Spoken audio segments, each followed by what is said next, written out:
men say women are complicated, and they are just as complicated, because it's like you don't want a woman that needs you, but you want a woman that wants you, but then you want her to pretend kind of like she needs you. Like, what the hell? Exactly. No, exactly. Okay, and my thing is this: I want to say let's kind of do, because the thing is this: if I tell you the sink is broken, how many times I got to tell you sink is broken? I need to do dishes. I need to cook. I need to do shit.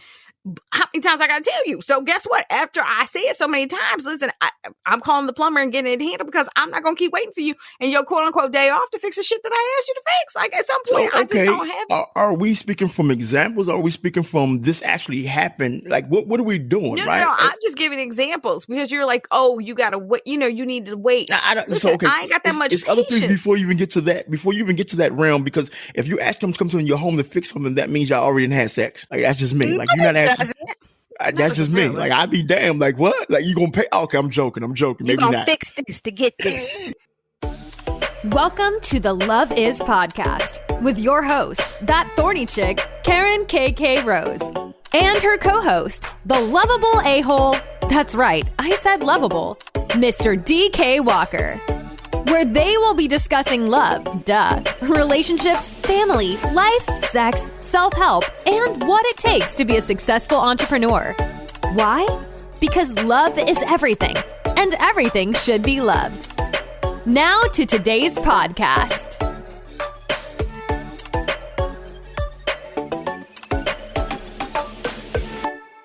Song no more. She she grown now. She thinks she grown now. So listen, 4 kids later, I can still sing the song. It's terrible. I be trying to get her to watch it. She be looking at me like, girl, if you don't turn on my what's she into now? The Kroger commercial. Oh my goodness, girl. If you say Kroger, she be like, we going to Kroger? I'm like, no, we are not going to Kroger for you to dance. Right. Listen, you go stop hating on my girl. You go let her live her life. Girl, she is, oh Lord, she is something else. She talk about she moving 4 blocks over. For what? To get her a house. She getting a baby daddy. What? He gonna buy her a house. He can't live with her though. I was gonna say, she don't even he can pay for it. Okay, she on the right track. No, I'm gonna tell you what happened. I'm gonna tell you what happened. She saw her mom get a new Maserati recently, so now she want a baby daddy, which I admit.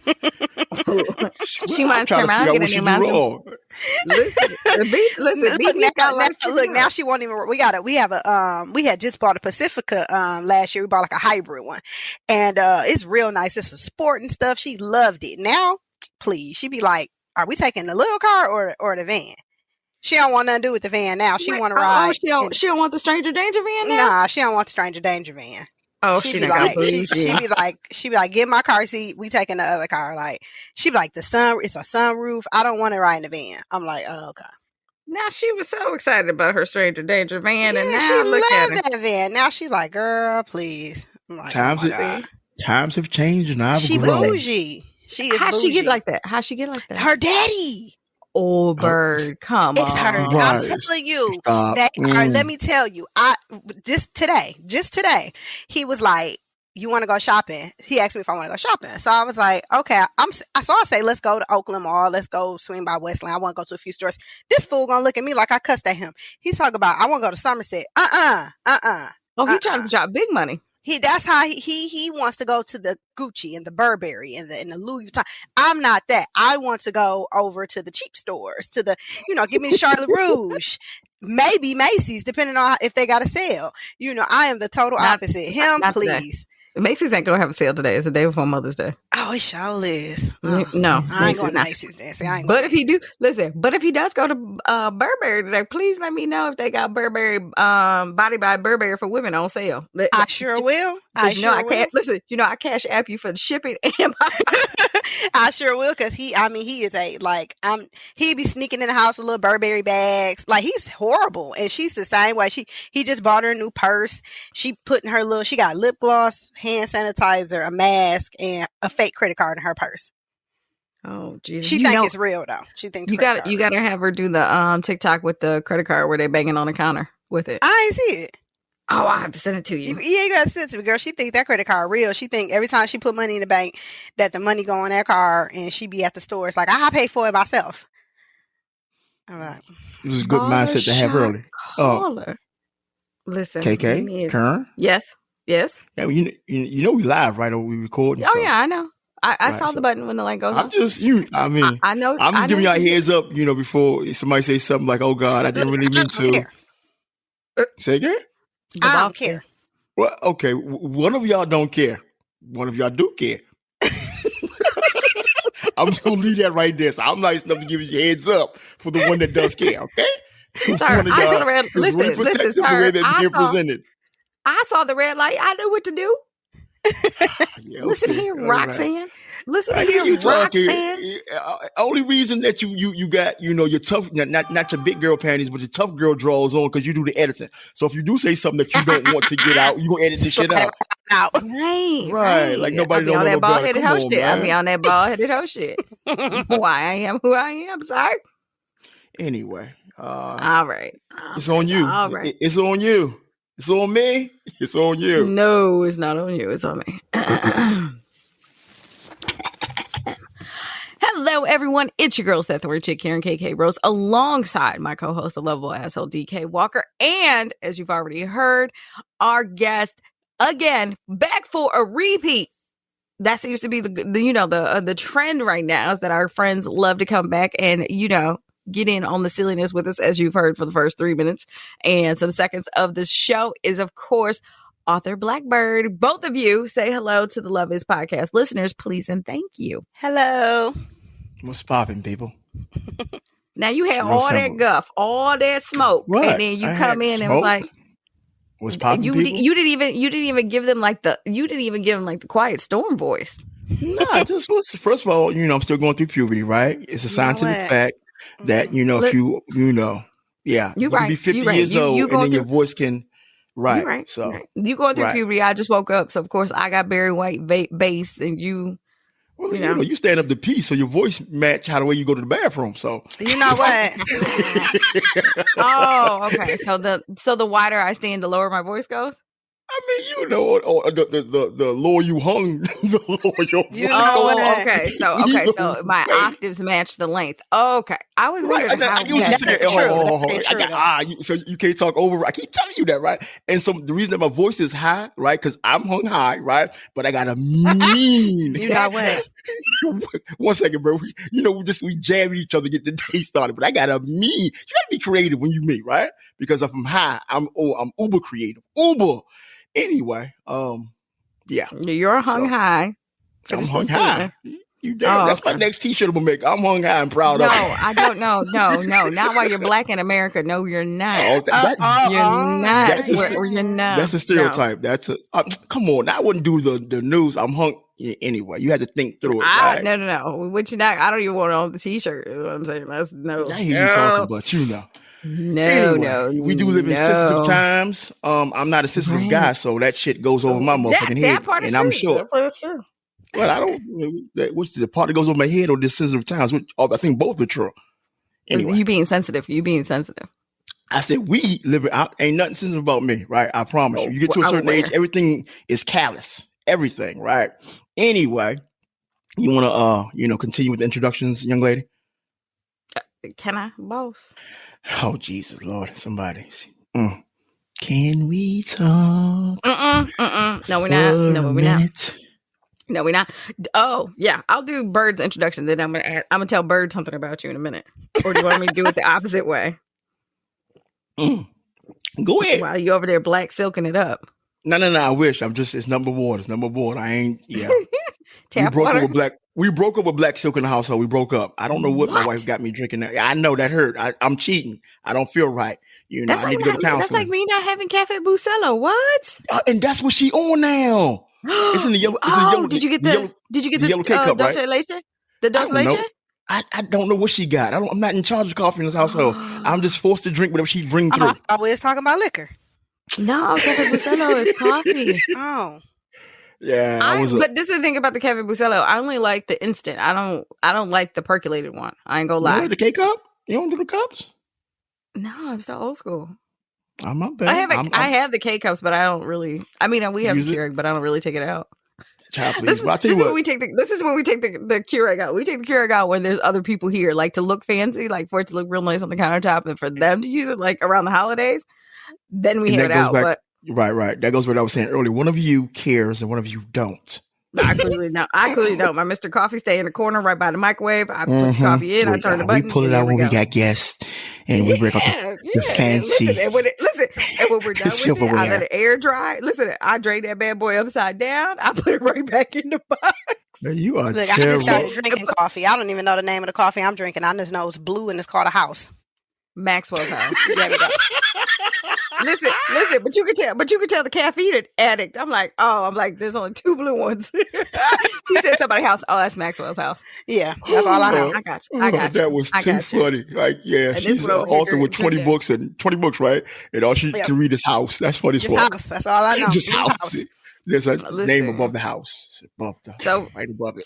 Right. Just read that. He's going to tell you. Right. So just so you don't go into the store going, it's blue and it's somebody's house. What? That's what I tell my husband. It's the one that's blue and it's a house. It's a house. He said, okay. Right. He'll find it. I mean, we're wired that way. He's probably, you probably bought it when you were on your Kroger trip with me. I don't know nothing about the blends. I just grab whatever house is at the top. We're gonna need you to do better. We're gonna need you to do until I realize I'm not woke, and then I look at it and say decaffeinated, and then I'm like, oh, okay. Right. Well, and I think any coffee maker, they have been polite enough for their people who know that, for their consumers, they know that we don't look. We just go by the one that we see because that's the same one we buy every time. That if they make a decaffeinated version, they make it a different color. Like Folgers is green. And the only reason I know is because my mom drinks decaffeinated. My mom and my dad both drink decaffeinated coffee, and so you are a coffee connoisseur. You got that shit down to a science. Like you got the doggone baking soda and the boiling water out. But I'm just not the baking soda. Now you try to put my past all blast. I'm just you got shit down to soda days. My baking soda days alone. It's no future in your front. None. I was not gonna make it good. Listen, I wasn't even a good dope boy's girlfriend. I wasn't even a good dope boy's girlfriend. Like, let's be serious. Didn't even know what was going on. But Byrd, what I was gonna tell you is DK is in, he's getting very Urban Dictionary-ish. Mm-hmm. So last week he learned a new word. I bet you he can't tell you what it is right now though, but he did learn a new word. Mud duck. No, that was me. Me was mud duck. What word did I teach you in that? Nah, I gave you the mud duck because I was saying it wrong. Right. What word did I tell you? What word did you learn about the woman's body part? The thing that hangs over the thing. Right. And what is that called? What? See, I told you he wasn't going to remember. You get it right. Well, I love all of it. So I forget what it's called. Like, Fupa. And then you got Fupa. Yeah. I didn't want to say something crazy, right? Because that would be different.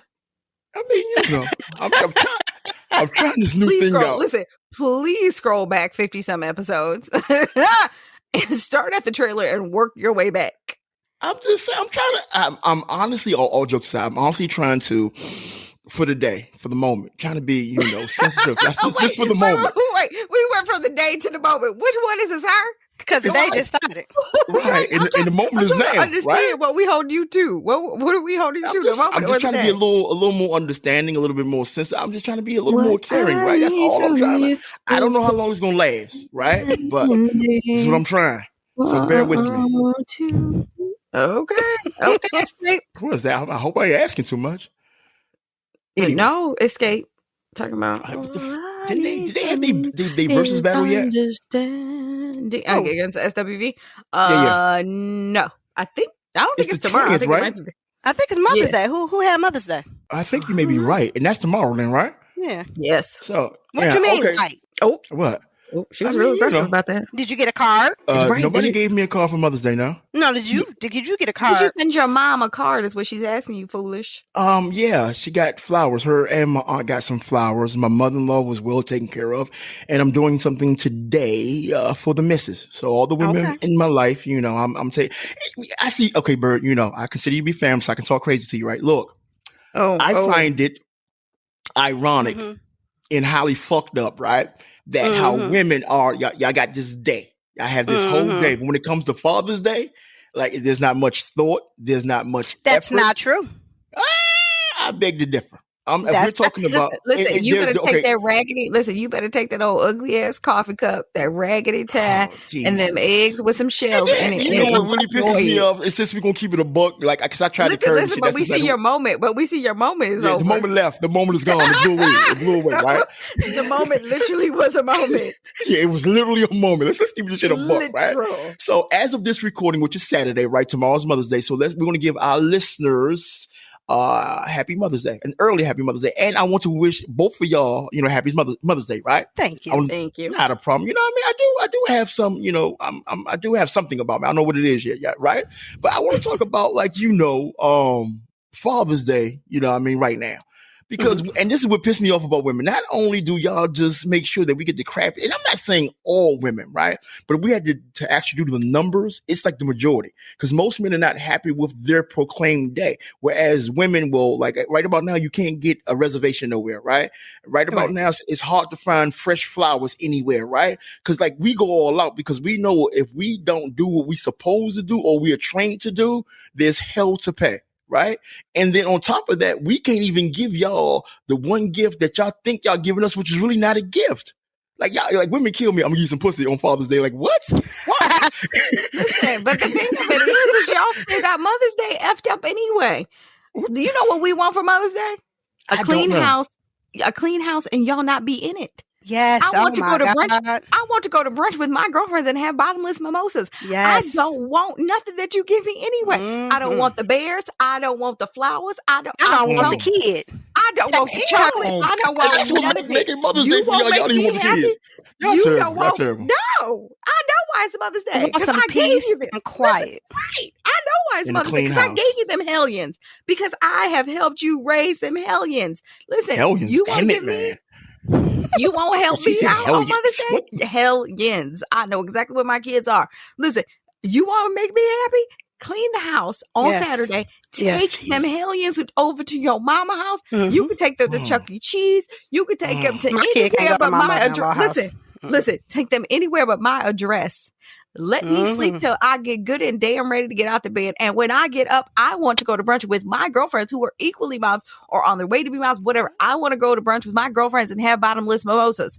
Yes. And a waffle and waffles and some cheese eggs. That's it. That's all I want. And then I want to come back home and read a book still in the quiet of my house. So this is how somebody can make some money real quick. Figure out on Mother's Day, rent out a hall, rent out an event center, somewhere where dads can take their bad kids and stay there till like 8:00. Then you can come home because they by 8. I'm like, hey, I want dinner now. I kind of miss my kids by 8, but before 8 p.m. Nope. I don't want to see them. I don't want to hear them. I don't want breakfast in bed because I don't even like eating in my own bed. I don't want none of it. I don't. Yes. I don't.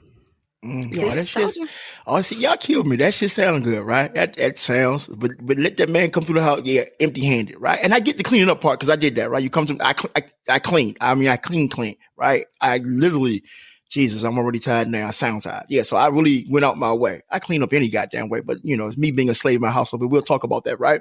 But anyway, I get that. 12 years a slave. Yeah, shit. Yeah, well, 13 this year, 13, and I ain't need a plantation yet, but. with that being said, is your show, boss? Is your show? I mean, I've never left I'm 13 years a slave. I'm pissed positive. Yeah, on a light day. But yeah, I get that, right? And I get, give a woman exactly what she wants. But with women, like all my for both of y'all and for our female audience, do not put pussy as part of a Father's Day gift. Don't give us something that's supposed to be ours. Keyword is supposed to be. Like, I don't give me something don't put on no negligee, no nightie. Like, what? Like, no, I'm good. And no matter even if you got the bomb, keep that. Who was gonna put on? I'm just like, because that's all we get. We get some socks that we never wear. We might get a funky sweater. If it's really bad, we might get a sweater vest in the summertime, right? And then at late at night, she may feel guilty and throw a thigh on you. Like, what?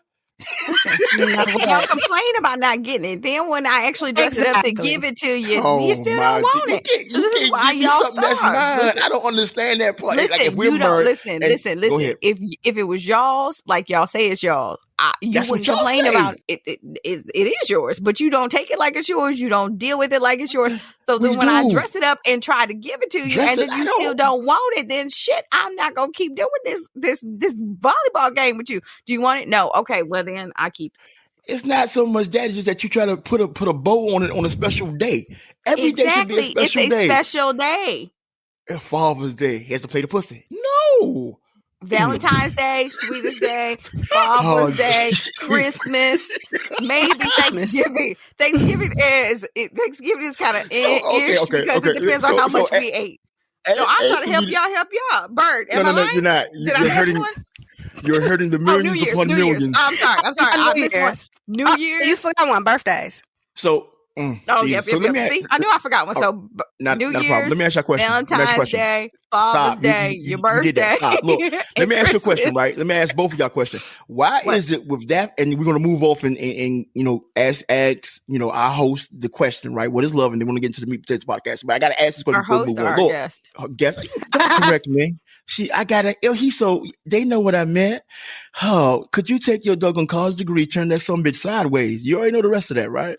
But long story short, why is it that a woman, when she gives that gift, she spends no money? But when a man gives a gift, there's a tag attached. There's a receipt somewhere involved. I'm not understanding. They don't care about actual gifts. That's all they want anyway. You bullshitting me? Do you know how much lingerie is? Talk about I didn't spend no money. What? I know what lingerie is. My wife sells pure romance. I know. I said how much it is. How much it is. I know. It ain't what you think. Listen, you real temptationist. I know we get you that but lingerie is expensive.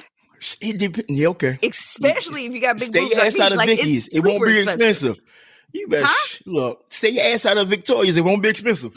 The lies. I mean, and everybody's not in Victoria. A lot of us are repping Fenty now. Look, we've upgraded our labels. All right, I hear you talking, right? So let me help you ladies out, right? Byrd said yes. Huh? Let me help y'all out, right? So this is to save y'all some money, and because y'all like to, and I know I sound like I'm being real stereotypical, right? Because most women, and correct me if I'm wrong, while you do this. I'm not. Okay. So most women like to shop and they love to shoe shop, right? Yes or no? Women love shoes. Shopping. Yes. Oh, Jesus. Right. So we got. I'm good. I'm batting 50. Right. Do us a favor. We don't need you. Just come to the bedroom and some pumps and your body greased up. That's it. I do that all the time, so I gotta do something different. Well, right. So now I got to actually come in with Fenty. Oh, Jesus. Anyway, let's move along because y'all not going to keep giving us what we already got. Tell them I'll be happy. Hell no. Actually shopped for my husband, but he too expensive. So I heard that. Right. I heard But you haven't resold the repackaging. The repackaging works for us until y'all figure it out what y'all want. We know. See, the thing about the difference between us and y'all is that we know what we want: a clean house and a quiet house, and we want to go to a house. You want a clean house? If you want to clean house any other day of the week, why can't you do it this once? I mean, I'm not just saying for you. I mean, not right. Your house, you but can't. I'm that unicorn. So I can't speak for the rest of the. I'm that. Yeah, because my husband don't clean. I end up cleaning Monday after Mother's Day. So yeah. Oh damn! So you got to tax him for that. In most homes, you got to run that. She's the one that cooks and cleans. Mm-hmm. She cooks and cleans. She takes the kids to where they need to be. She's doing the homeschooling right now. So tomorrow, she don't want to see y'all.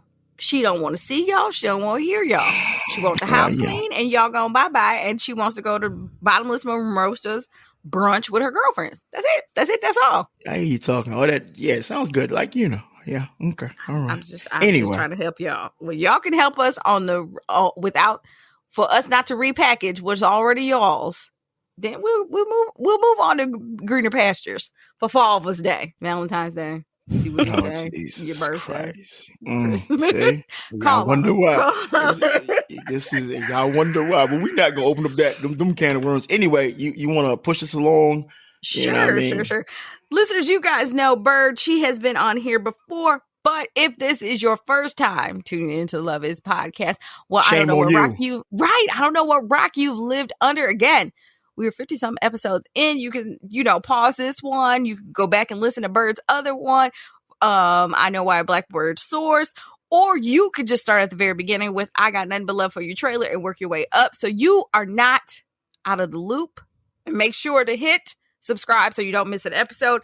But our girlfriend, my friend, DK's, I guess friend now too, because, I can't have nothing to myself. Okay, so I'll be lightweight stalking Byrd, okay? If you must know, I'll be lightweight. That's coming. Listen, I ain't gonna lie to you about it. We ain't lying. Listen, I'm like that only child that don't want to share their toys or their snacks. That's me. But our friend BlackByrd is a author, business coach, and consultant, retired nurse. Happy Nurses Week, by the way, Byrd. Thank you. Mom, wife, serial entrepreneur, mom to Mimi. Our very first Bald-Headed Hostess Award recipient, our girl, my TikTok friend. Byrd is known by author BlackByrd in the book industry. She was born and raised in Flint, Michigan by a mother who was only 14 years old when she had her, growing up with one parent who sold drugs and another parent who was addicted to them, and many other life events. Byrd learned early on that life wasn't cupcakes and rainbows. Instead of allowing her environment to mold her future, Byrd left Flint at the age of 19 and created her own destiny, refusing to be another statistic. Now married with a daughter, Mimi, Byrd resides in Detroit, Michigan, with more than 20 books under her belt and has a successful business consulting company. Speaking of books, we're going to discuss one of the newest ones. Byrd, you want to give us the title? This was actually not new. Yeah, right. She was 2013, if I'm not mistaken, right? Right. Yep. This was my first book. Right, she just brought it back out to the world and whatnot, right? And I stumbled upon it. Right. But before we do the her getting to the book, right? There's a question that we got to ask our guest, which is, what does love mean to you? Now, I don't know if we asked you this the first time out, right? But Benzo, this is the Love Is podcast, right?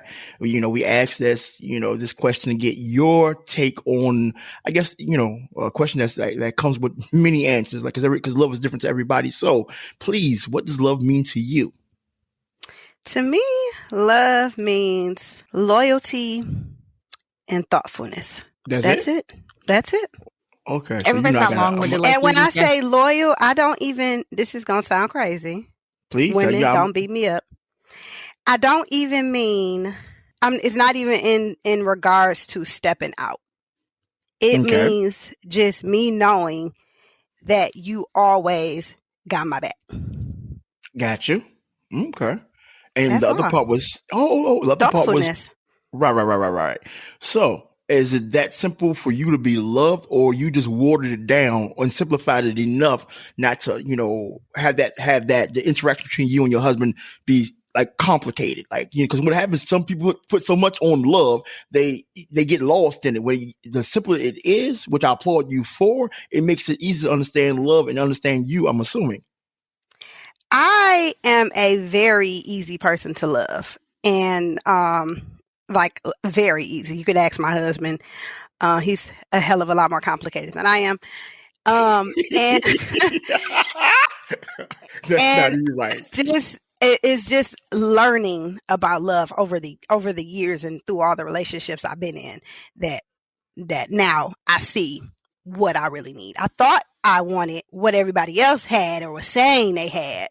And then I had to learn for myself what it actually meant to me, not what it looked like on the internet or with my girlfriends. And that's important. And that's important because I think that's the fallacy for a lot of us, especially if you came from a quote unquote chaotic, household, is that you started to want what was quote unquote deemed normal.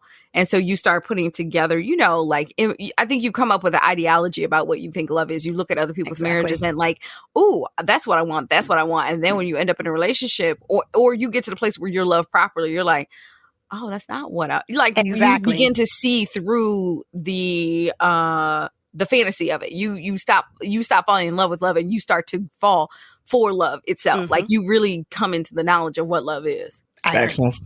Facts on facts. Before we discuss your book that I had the pleasure to wait a minute, sir. What the hell? What do you mean? What the hell? This ain't TikTok. Jesus. What the hell? You're not gonna do your soundbite? I'm not. I'm gonna get out your way because you gotta you lack of coffee, lack of sleep. You real bitey this morning. I don't want no problems, big. I'm gonna be both. Yeah, you real bitey. I'm gonna let you make it. Sharpen up my knife. I'm gonna let you make it. But please go ahead. Go ahead. I need No, I need a haircut and I need my eyebrows cleaned up. So make sure you don't miss. Okay. Right. So you need a miracle. But anyway, oh, not a miracle. Yes, a miracle. Mess with me. I ain't saying nothing to your monkey. Anyway, before we get into Get Over Him Girl, the manual on the moving on manual, what I know that it was, your marriage. Well, first of all, let me tell you this, right? I love the way that you actually was transparent and you wove actionable steps between you showing, I guess the vulnerability of the bad part of that marriage was led to the eventual divorce. I gotta applaud you for that, because a lot of people don't want to stand, exposed before the world. Like, what gave you the confidence to do that? First of all, the confidence to. I'm sorry, my headphones is going in and out a little bit. I just fixed them. Confidence to do what? I'm sorry. Yeah, right. Because think about it, right? When most people create anything that's helpful to others, right? They'll shine it up. Or they always put themselves in the best light. What gave you the confidence to stand before readers in order to help them, but you had to reveal about yourself? Like, you had to stand there, like, naked, not as in physically naked, but, far as this is my shit. It wasn't like 100% all of this, but it was like more so a joint effort. Right. I just wanted to be honest with the women, because I feel like so many times nobody's been honest with the woman. And if I would sugarcoat it, because I got girlfriends who flat out wrong. A lot of shit that they do is just flat out wrong in their relationships. And I'm not the friend that's going to be like, well, I understand, girl, you right. And I didn't want that in the book neither. I wanted to be completely honest, because I wanted them to see that, because a lot of women play the victim a lot when we break up in relationships. It's like, this happened, he did this, but we're not looking at ourselves neither, because we want to be the victim. So I didn't want women to play the victim anymore, because I felt like by playing the victim, it's harder for you to move on and get into another successful relationship.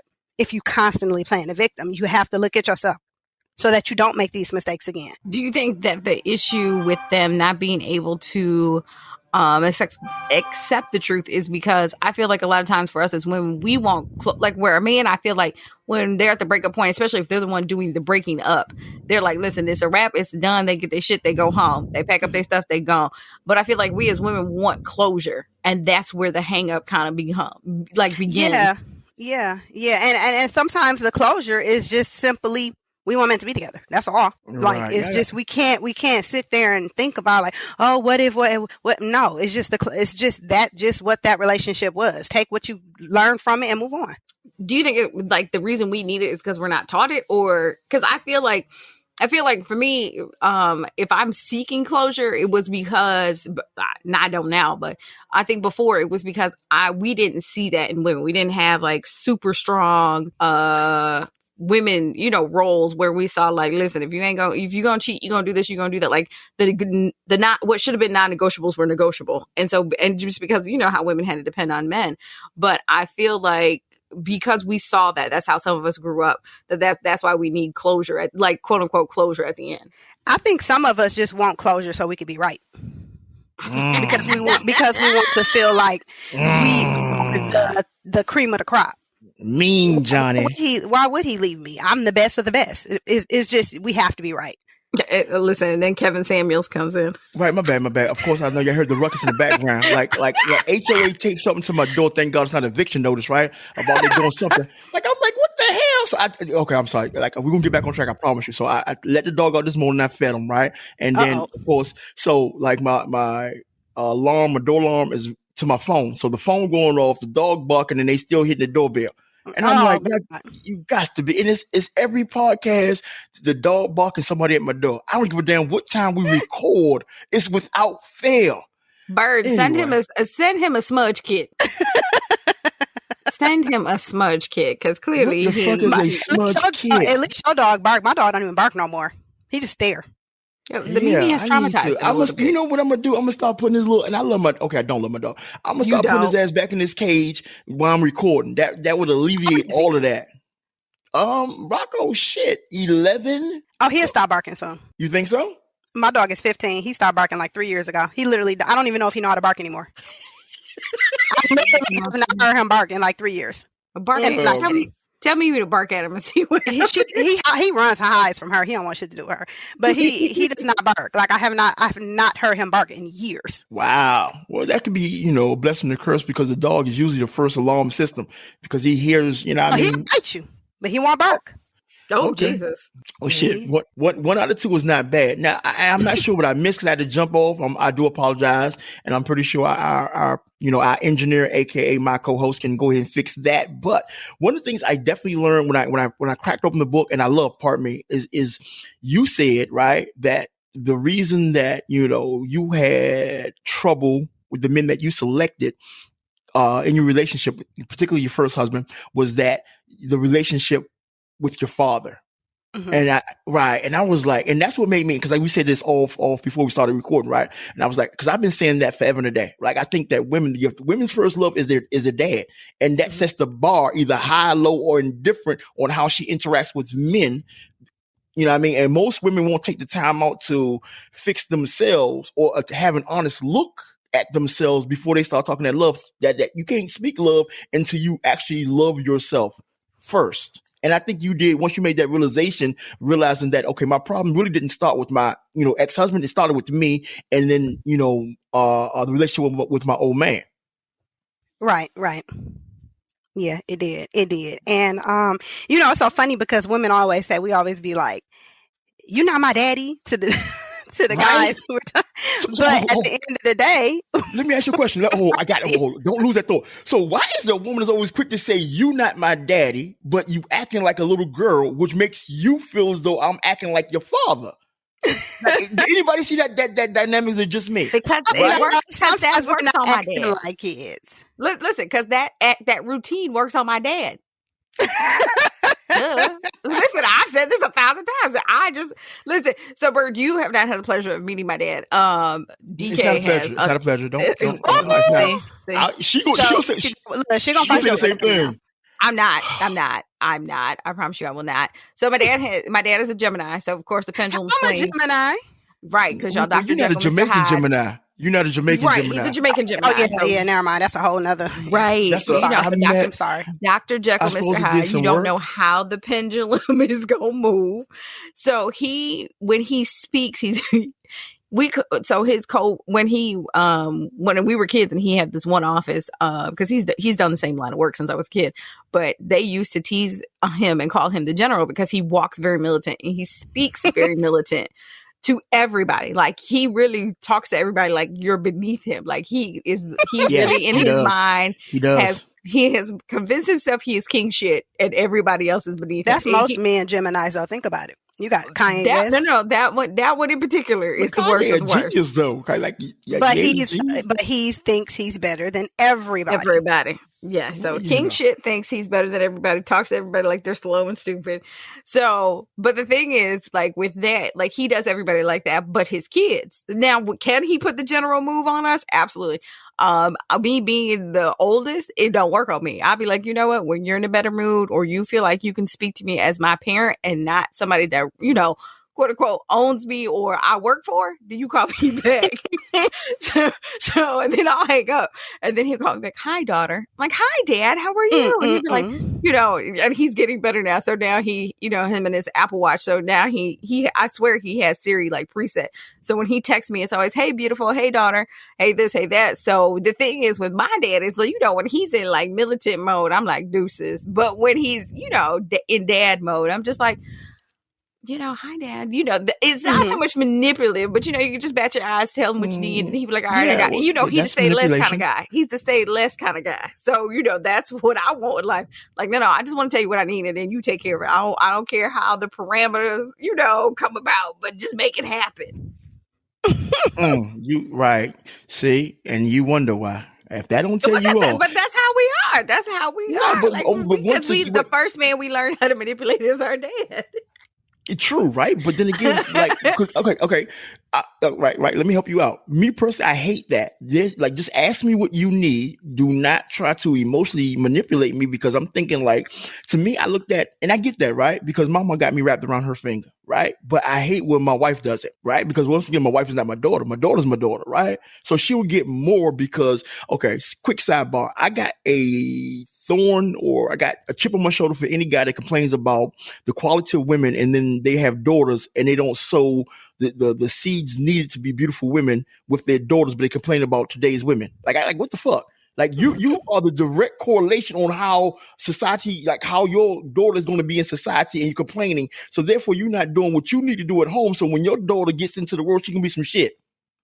Right. You want to be toxic, but then you don't want anybody else to be toxic. Right. So therefore I go over and above with my daughter. Right. So when she the bar is high, right? The bar is uber high, but she'll never say she didn't know what true love is, self-worth, because I gave all that to her. Right. Now, my wife, on the other hand, she does what Karen does with her father like that. But that bothers me because I'm not your father. I'm your husband. Like, don't try to, when you need something, you're not argumentative. Your voice get light. You know what I mean? You touch me lovingly. Like, I'm like, you 5 seconds ago, I was a piece of shit. Still treat me like a. But that was 5 seconds ago. They ain't got nothing to do with it. No, let me finish. Still treat me like a piece of shit because that's what I'm used to. And I don't mean that in a bad way. But if we have that back and forth, and because like you can't have thin skin in my household. You got to be thick skinned because we talk real crazy. But it's in a loving way. But don't go out your way to manipulate me because I'm looking at you like you fake as fuck. That's just me personally. Like I'm looking at you like what, like, and whatever it is that you can want me to do, I'm gonna say no because I feel as though I'm being manipulated, right? Instead of you just coming out and asking me. But that's a personal thing with me, right? Byrd, there was a section. Say again. You can't fight the programming. No. Easy because you definitely can see like the women who grew up with dads and the women who didn't grow up with dads. Like I'm even seeing it now with my daughter because like I had a stepfather, but it was still different. And so growing up, like even now, my husband, he'd tell all his friends like, my wife don't need me. She don't need me. I literally, if I want something from him, I just walk in like, hey, can you get my hair done?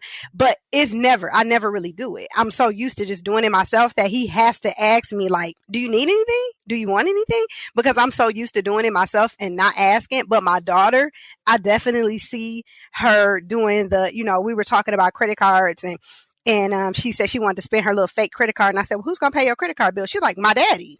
Like, what do you mean? Like, she said it like, what do you mean? Like, what kind of question is that? But so she does do the manipulating little thing. Like, oh, like she'll say, daddy, can you bring, like he'll say, I'm bringing home dinner. And she'll say something like, oh, okay, I'll take anything, but it would be so nice if I had Benihanas. That's what she does. I don't see the problem. I don't see the problem. But I don't do that. If I want Benihanas, I'm just gonna be like, hey, can you pick up Benihanas? Yes or no?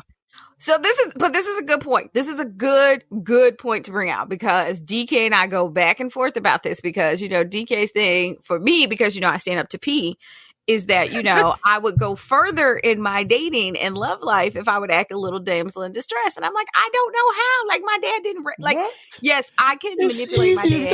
It's I'm going to tell you. It's not. It's not. You know so what? My dad didn't raise me. Yes, I was raised with my dad. I know how to manipulate my dad, which probably does help me manipulate any other man. But the thing is this, he didn't raise me to be that type of woman. Mm-hmm. He's like, get out. Get it for yourself because then when you get it for your own, right? You're independent, right? I'm doing that with mama now. Hush your face, because that's not what you tell me. No. But if you let me speak, I tell you what I tell you, right? Look, so I tell my daughter, right? Like, don't ever be dependent on a guy. You want a guy, don't need a guy. That's what I tell her. You want him, but don't need him.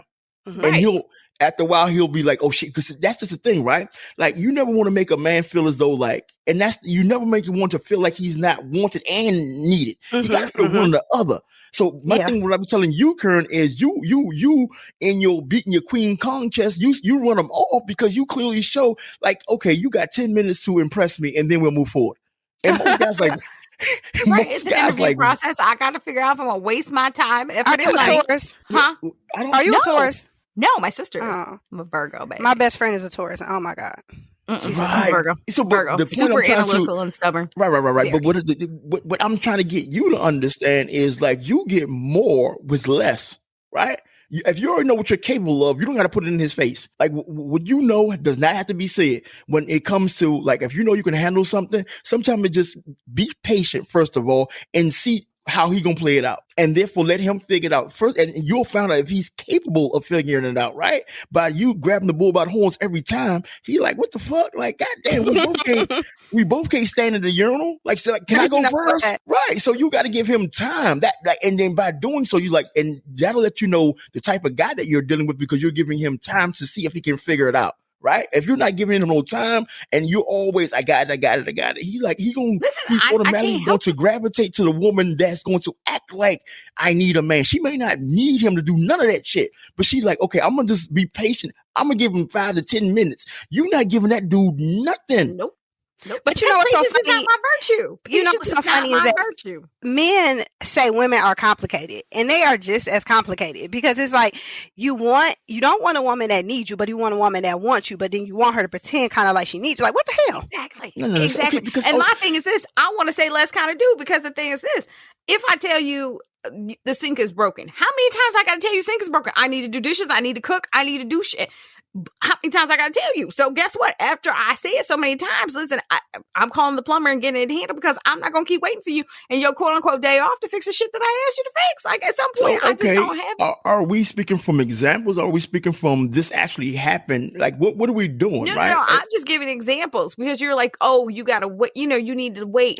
Listen, I ain't got that much. It's other things before you even get to that. Before you even get to that realm, because if you ask him to come to your home to fix something, that means y'all already had sex. Like, that's just me. Like, you're not asking. That's just me. Like, I'd be damned. Like, what? Like, you gonna pay? Okay, I'm joking. Maybe you gonna not. Fix this to get this. You damn right. That's a t-shirt. That's a t-shirt. It is. I promise you, that's a t-shirt. Right. That's a t-shirt. I want 20%. I want 20%. Look, but only thing I'm saying, it doesn't have to be that deep or that example where something broken. It could be whereas, see how he handles you. Right. So like, see how without you giving these, giving the whole rundown, right? Without giving him the playbook, see what his playbook is about first. Right. Don't take away his playbook. Check his resume, not mine. Oh, stop. Because most men egos are so fragile, right? Especially in your age bracket, their egos are uber. So, and they think they players. So they think they got it all figured out. They think they ladies, man. And so when you take away their playbook, they lost without it. And so automatically he's going to gravitate to a woman that knows, let me go ahead and let him, whether he knows or not. And then once he shows whether he knows or not, then she's going to move forward accordingly, right? But once you come out the door like, nah, I got it, this is what we're doing, we're going here to eat, we're going to listen to this type of music, you're leading, right? And he's not. And in doing so, he's like, what do I need you for? I don't think that the younger generation is gonna have that problem, because most men now they not leaders no more. Like, my best friend talks about it. My best friend talks about it all the time. When a guy asks her, like, "Can I take you out?" and she's like, "Sure." He's like, "Where you want to go?" She's like, "Why do I have to tell you where I want to go? Like, why can't you say we're going to go here at this time and this day? Is that okay with you? Why do I have to be like, oh, I want to go eat here at this time and I'm going to meet you there?" And like, they don't, like the guys that she talked to, like in their late 20s, early, they just be like, tell me what you want. Right. But okay, see, I can't speak about the millennials, right? I can't, right? Or the what's right above Gen them, right? Zers. But Right. But Karen's a little bit older than that, right? She should be dealing with guys unless she robbing somebody's cradle. She should be dealing with guys. Everybody wants to be a cougar at least once in their life. I like, it is what it is, right? If dudes can be sugar daddies, then women can be cougars, right? Right. Listen, you can't accuse me of being a man and I'm not. I promise you. Tendency, so I gotta be a cougar at some point. Right. I probably that shit. If you want to be put like, go a step further, be a sugar mama if you can afford it. But the whole point is, now you're just being outlandish. Oh Jesus! How's that now outlandish? You're just being outlandish. What? So okay, sidebar, hypothetical question: who's the sexiest man alive to you? Who gets you just dripping? Right? I know I'm going off. Like, who just gets you going? Who gets the juices flowing? Idris. Come on, man. Who? Idris Elba. Right. So if he was a male escort, you wouldn't pony up the black card to get at him? First off, don't bring my black card into this conversation. Just yes or no. But the black card would be maxed out. Exactly. So y'all like y'all have that same. You know who I should have said though, Byrd? Who? Roger from Bridgerton. You know what? I never watched it. Thank God. Watch TV. That's why you're successful, right? He's not going to be back on season 2 anyway. Thank God, Jesus. Anyway, but my whole point I'm trying to make is you have to, like, Kern, the men, if you're dealing with men that's in your age bracket, they should have some certain type of, certainty about themselves. And if they don't, and if that's a red flag, then that lets you know how to move, right? Not saying like that's the only thing I'm saying. Like, you give it time, but you got to give it some time. You just can't be Queen Kong off the break. Yeah, I think I need to go younger because clearly I've been dating older. Don't do that because they lost and they don't have a don't do that, girl. My husband's 2 years younger than me. You sound like See, Byrd, I'm not gonna have you up here. That's the second time you took a shot at your husband and he ain't here to defend himself, right? We ain't gonna keep doing that. Anything, you know what's so funny? Anything I say about my husband, he would just totally agree. Yeah, he's scared of you. That's why. No, he's not. No, he's not. No, he's not. He know that I'm right. Oh, no, he's definitely not. He's not. Because he'll be in the background. If you ever see her go on Facebook Live and she talk about him, he'll just be staring at the back and he'll kind of tilt his head and look at her. And then sometimes he nods. Sometimes he just walk out. Like, he just be like, he kind of like does his little hand thing with his hand. He knows I'm very fair. Like, I'm a very fair person. And so he just understands. Like, example. He just bought him a new Rolex. This one looks completely different. And we got more diamonds in it, all this other flashy shit. He just bought some other things too. And when he came home with it, the first thing I said was, don't let that shit get to your head. He came for his whole presidential. Came for his whole presidential role. Oh, as soon as I saw it, I said, listen, don't let that shit get to your head, okay? So let me ask you a question, Byrd. Why did you feel at that point in time? Why did you feel it was necessary to crack a whip? Right, because evidently. This is because my husband he's young. He's 32. And women are so different now in their 20s and their early 30s. They don't have a lot of respect for themselves. So they sure don't have a lot of respect for marriages and everything else that's included. So I understand that women see things like that and they throw themselves at men. And I understand that a man, it ain't that he don't love me and that he don't want to cheat on me, but when a woman is throwing shit at him, it's kind of like his ego, and he keeps all buffed up and stuff, and it feels good to see these women throwing this stuff at him because he feels good about himself. Not that I don't make him feel good, but it feels good. Just like women, when we dress up, when you go out, men hit on us, we feel good. So I had to let him know ahead of time, so that he'll think about it ahead of time. So now if you do anything, this was a conscious decision that you made, which means you have to suffer the consequences that goes along with it. It's not going to be I'm sorry I didn't know, because because I told you. Right. I got you. It's a preemptive strike. Warned him about that low-hanging fruit. It's nothing but preemptive strike. So what you do is premeditated now. Right. And then that gives me the license to be premeditated. Right, I got you. It's not even that I think he would do anything. It's just I understand what he has and what women see. Right. Facts. I get you. And don't get me wrong. I just had to ask that question, right? I was playing devil's advocate. Of course, the devil needs no advocating for, right? But you ain't do nothing wrong. You got to protect what's yours. And sometimes you got to tell what's yours. Like, okay, I see you. And I'm the only person that need to be seeing you, okay? I don't even mind. Go out, flaunt it, do what you do. I'm okay with that because I understand men still need that. Men, even though I'm telling you everything you need, you still need to feel wanted by other women too. It's okay. Right. I'm okay with that. But I'm just letting you know ahead of time. And I never do that. So when I do it, he know that I'm serious because I never do that. Right. So, like I said, I love the book, and I want to read a quote from your book, if you don't mind, please. Mm-hmm. It'd be really short. It's story number 3. I've been that girl too. Loving the Idea of Love, interviewed by Michelle. Right, and it's at the very end. She says, it's actually about you. It's the lesson. So I have a lot of advice for people going through a breakup, but the one I live by is 99%. I'm gonna pause for that motherfucking effect, all right? 99% of all relationships are destined to fail because only one relationship will be lifelong. I had a oh shit, that's right, man on man moment. Like real talk, right? I woke. That's why my wife mad at me this morning, right? That's when she didn't get the dog because I woke her up because I read that and yelled, right? Like, that's mean. Because if you really think about it, right? Because everybody, like, you can't get to happily ever after like I said, you're in a relationship, right? But you can't get to that happily ever after if the relationship that you're currently in is not the happily ever after. That means the breakup got to come. It can come. Exactly. It can come painfully. It can come mutually, but you're not going to be together as long as you. It doesn't matter how much you hold. Doesn't matter how much you control. Doesn't matter how much you manipulate. If that's not the end, then the end is still waiting for you. Exactly. Right.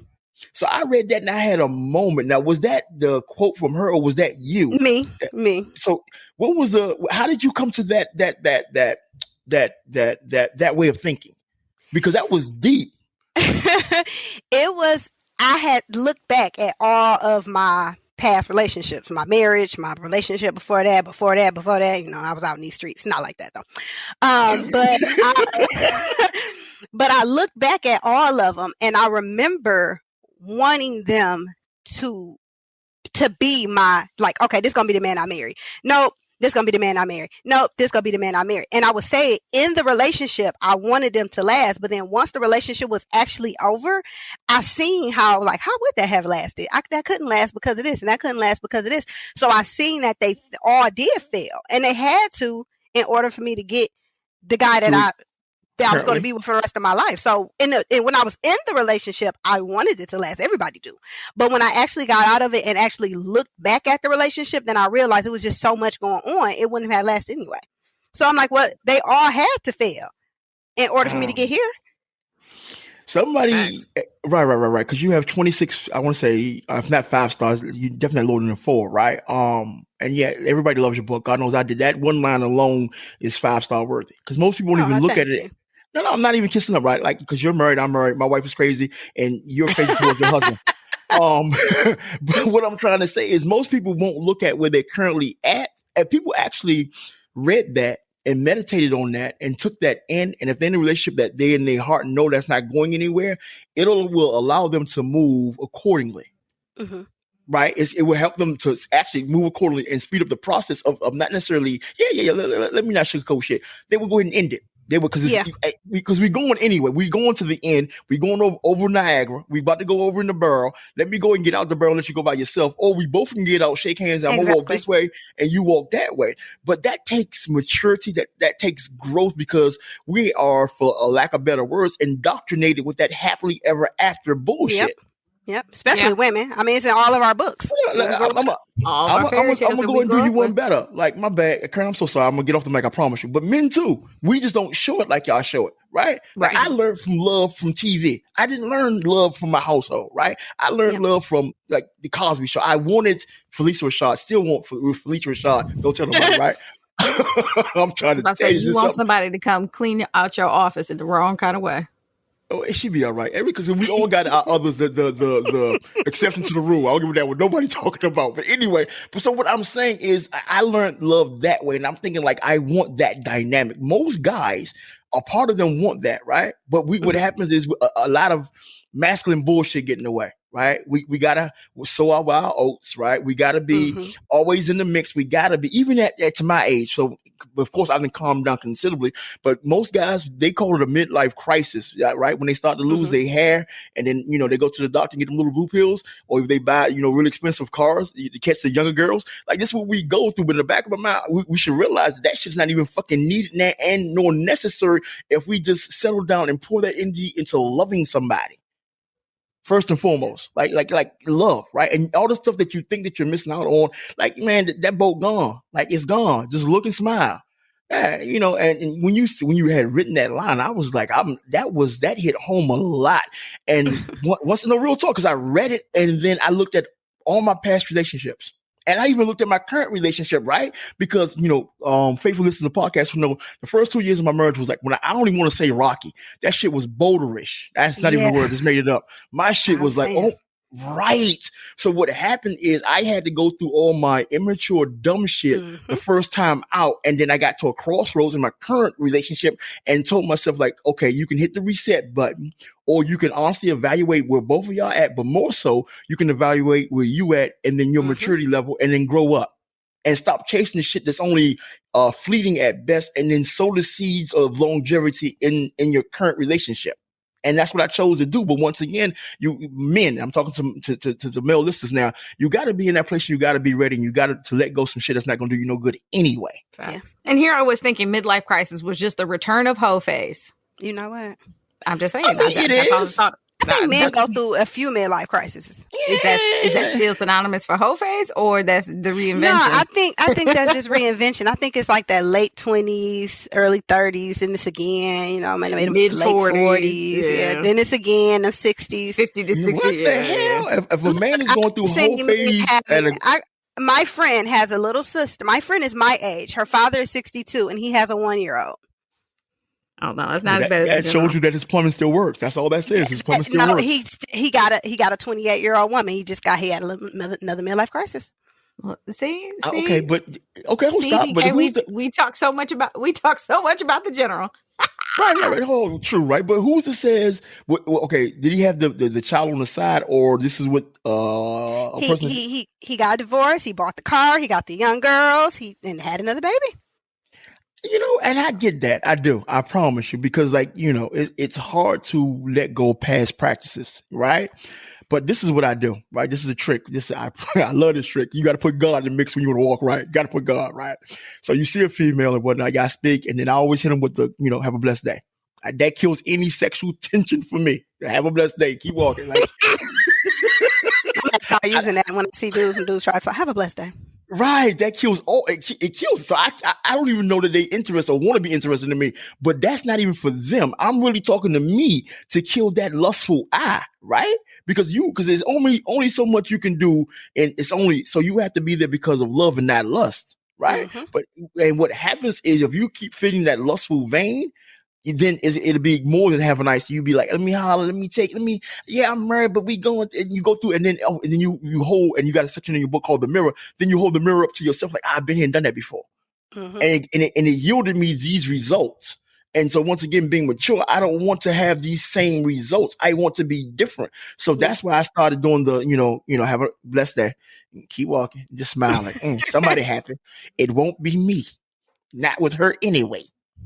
Karen, you was about to say something. My bad, Karen. Like he always hogging the microphone. I'm sorry. I like to talk. Yeah, anywho, I know.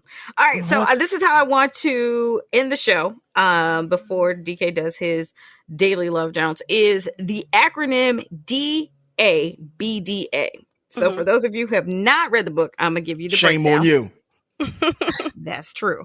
So denial, anger, bargaining, depression, and acceptance. Now, of course, I love all these because this is really, for me, like the 7 degrees of separation. Like this is what you go through, at the end of the relationship. I think, what we've touched on, when DK was MIA dealing with Rocko, which you and I were talking about.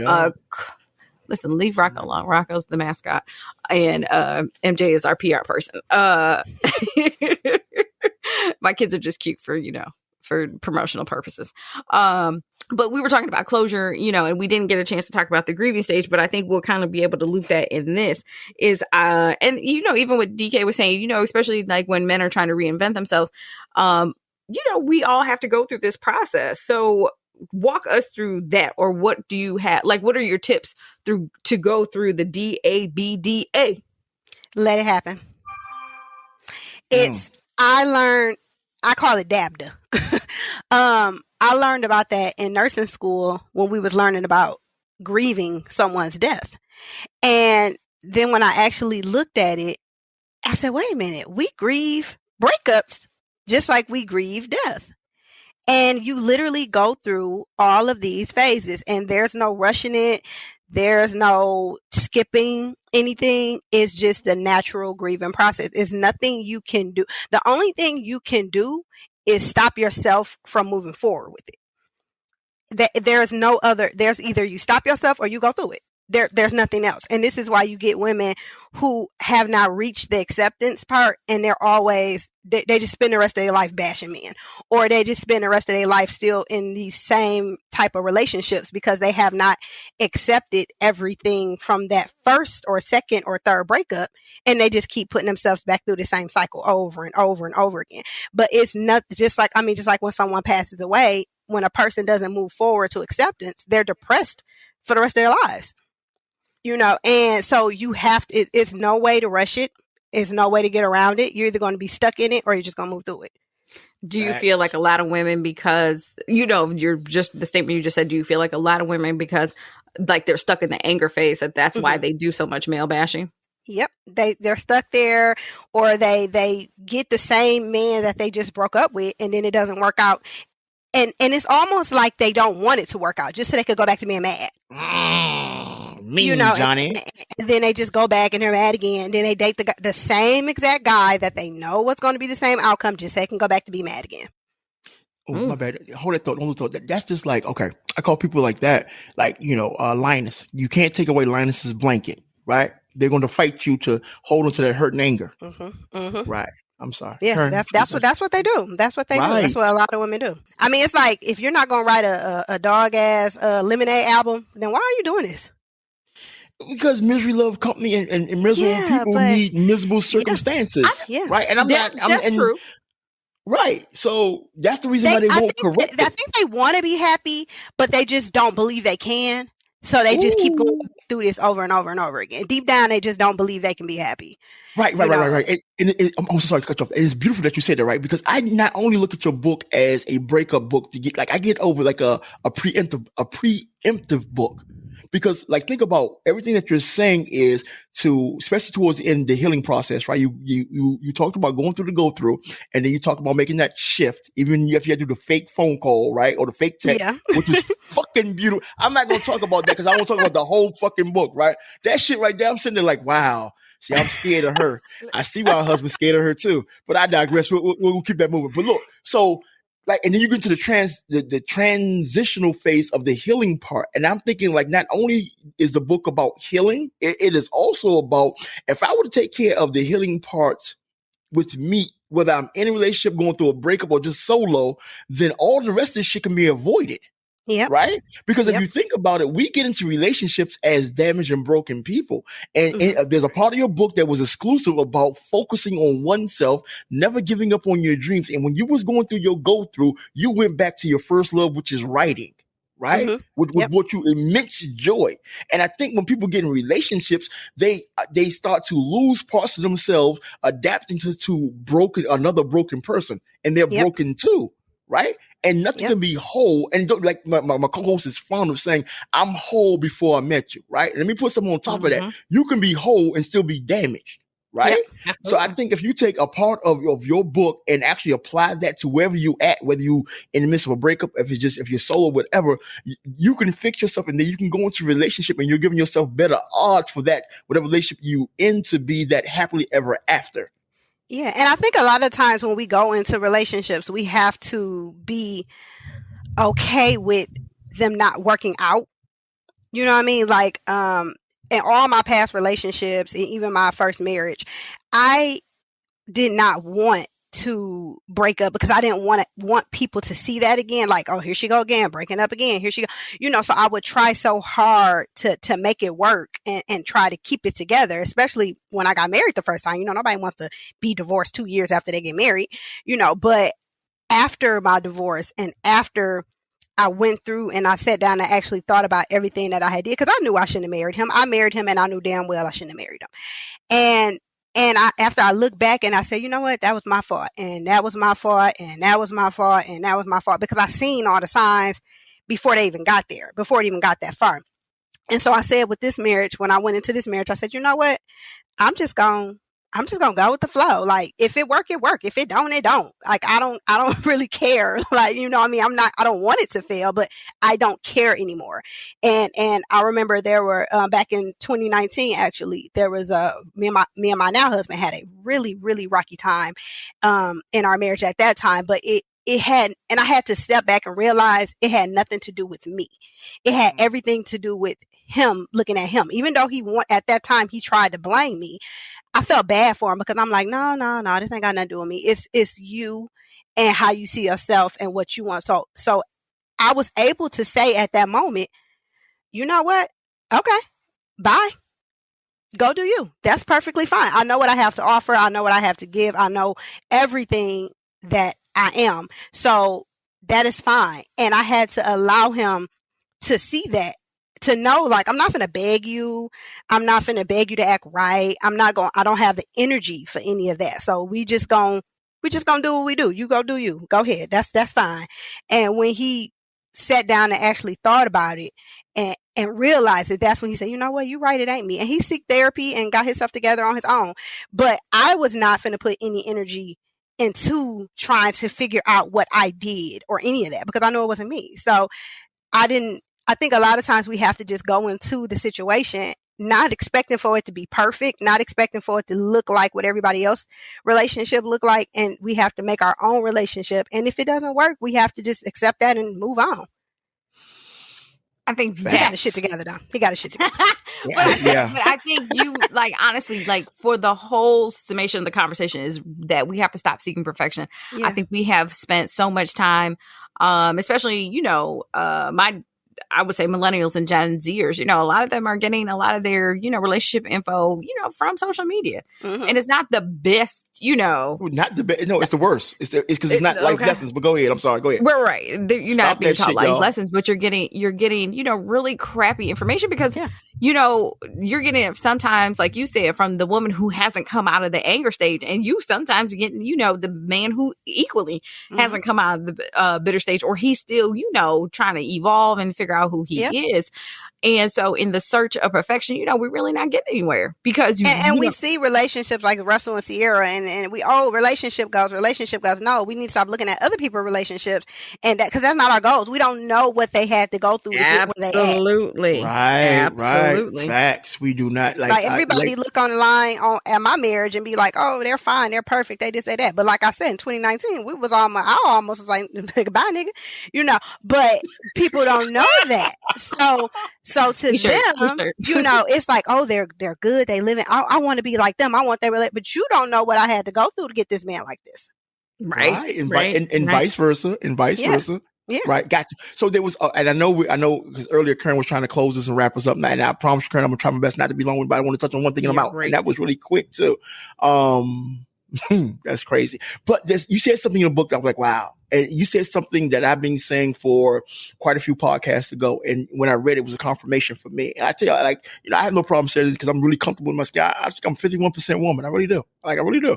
Because what you said was this: women need to stop lowering the bar collectively. Right. Mm-hmm. So you said, right. And I said this on so many podcasts ago, pardon me, like, women, y'all the bar. Stop trying to be equal to something that you're greater than. And what I mean by that, women, their mindset is, if men can do it, I can do it too. But why would you want to do something that's less than you? Mm-hmm.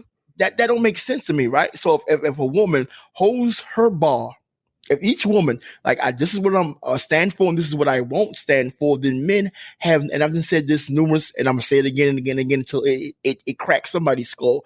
If a woman sets the bar in her relationship, dating life to it's not going below this, that's going to make a man elevate, or he's going to be lonely.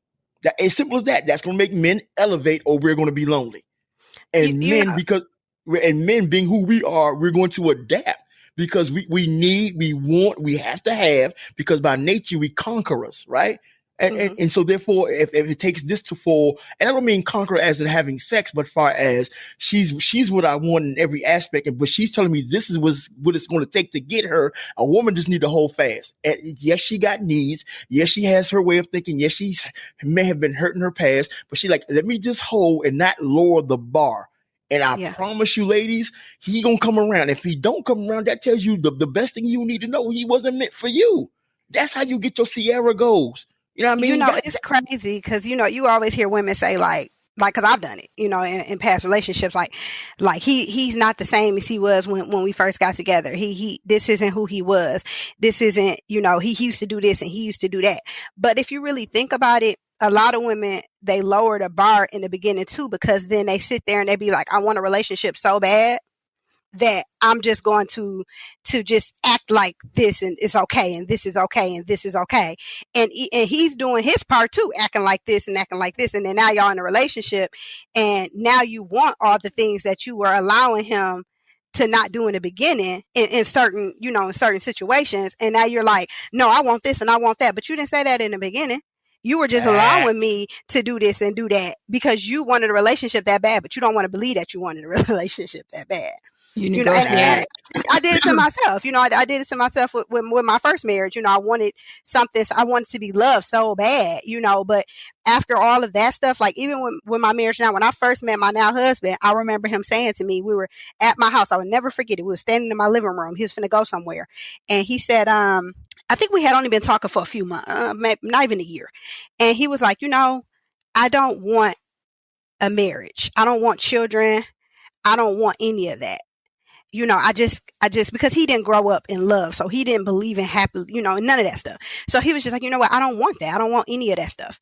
And at that moment, I could have easily said, oh, okay, I understand. All right. Well, you know, you know, it's all right. Even though I knew I wanted to be married again and I knew that I wanted children, I could have just sat there and did that. And then that could have led to us getting together and then him really not wanting children in marriage and then us, you know, us breaking up, etc. But I remember I said to him, I said, that's fine. You don't ever have to want children. You don't ever have to want to be married, but I do. So we're going to keep doing what we're doing right now until I find somebody that I want to marry and have children with. So you go do you. And I'm going to go over here and do me, but we can still do this in the meantime while we can still have fun and do this. But when I find that guy that wants children and want to be married to me, you going to have to go.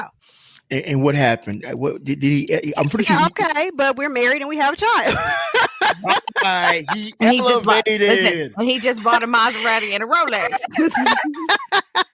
He was, you know, after he said okay, he walked out and, you know, and he thought about it later. He thought about it later. He said, you know, I thought about what you said and I don't want to miss out on this opportunity. But see, he thought that he was going to be able to say that and I was going to be able to just go along with it. So later on, he could blame me. He could blame me. No. I told you I didn't want it. Right. So what happens is you held fast to your guns. Like, listen, like, I'm not going to go on my bar to please you. No, this is what I want, and that's okay. We can do this. We ain't got to stop doing what we doing, but I'm going to still do this over here, too. So listen, so if y'all just, and usually part this they got this saying, and somebody say something hot, they say bar. I'm trying my best not to be, but that was a bar. And the reason that was a bar, just telling women like, look, I don't care what it feels like, whether you think you're about to lose, don't lower your bar. And you'll still get, and even if it's not with the guy that you wanted to be with, like, man, better is coming. You ain't gotta jump out of what you in just because he don't. Just if you having fun, have fun, but still go and do you. He may decide he wants to do more. He may decide he don't, but you can't sit there and be like, I'm gonna make him do it. It's not gonna happen. It's not gonna happen at all. Just when you, like I said, I'll still talk to you, and I did. I literally dated like 3 or 4 other guys at the same time. Like, you know, like, and they all was like, yeah, I'll marry you. I want to have children. You a good woman, you know. But he eventually came around like, oh shit, hold on now, wait a minute. I don't know if I was just joking.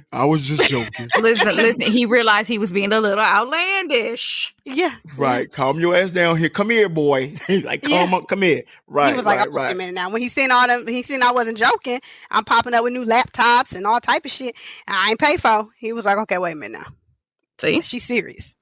Like, oh yeah, I'm very serious. I'm very serious. Ooh, right. Sometimes you got to call their bluff. You got to call, and that goes to dudes too. Like that's a 2-way street, right? You like whomever in a relationship, and then we're gonna wrap this up, put a bow on it. You got to call that person's bluff, right? Even if when you're not bluffing, you got to call their bluff.